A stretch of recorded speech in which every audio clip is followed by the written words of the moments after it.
मंडळी, नगरसेवकाच्या कुटुंबातील व्यक्तीलाच मनपा कामाचं कंत्राट दिलं गेलंय किंवा नगरसेवकाकडूनच अवैधरित्या बांधकाम केलं गेलंय अशी अनेक प्रकरणं आजवर समोर आली आहेत। पण या सगळ्याला चाप बसवण्यासाठी निवडणूक आयोगानं यंदा रामबाण उपाय केलाय।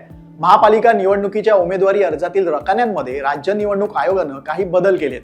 त्यानुसार मी किंवा माझ्या कुटुंबातील कोणत्याही सदस्यानं बेकायदा बांधकाम केलेलं नाही असं शपथपत्र द्यावं लागणार आहे। त्यासोबतच निवडून आल्यानंतर मी किंवा माझे कुटुंबीय महापालिकेचं कंत्राट घेणार नाही असंही उमेदवाराला शपथपत्रात नमूद करणं बंधनकारक केलंय।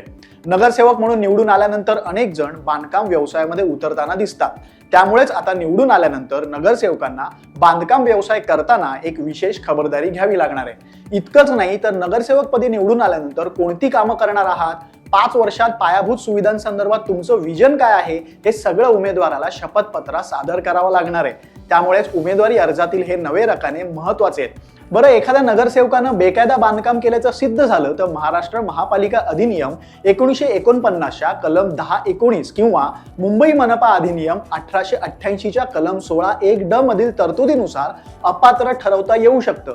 त्यामुळे राज्य निवडणूक आयोगाचं हे पाऊल अत्यंत महत्त्वाचं आहे असं म्हणता येईल। तुम्हाला काय वाटतं? तुमचं मत कमेंट करून सांगा। व्हिडिओ आवडला असेल तर शेअर करायला विसरू नका। धन्यवाद।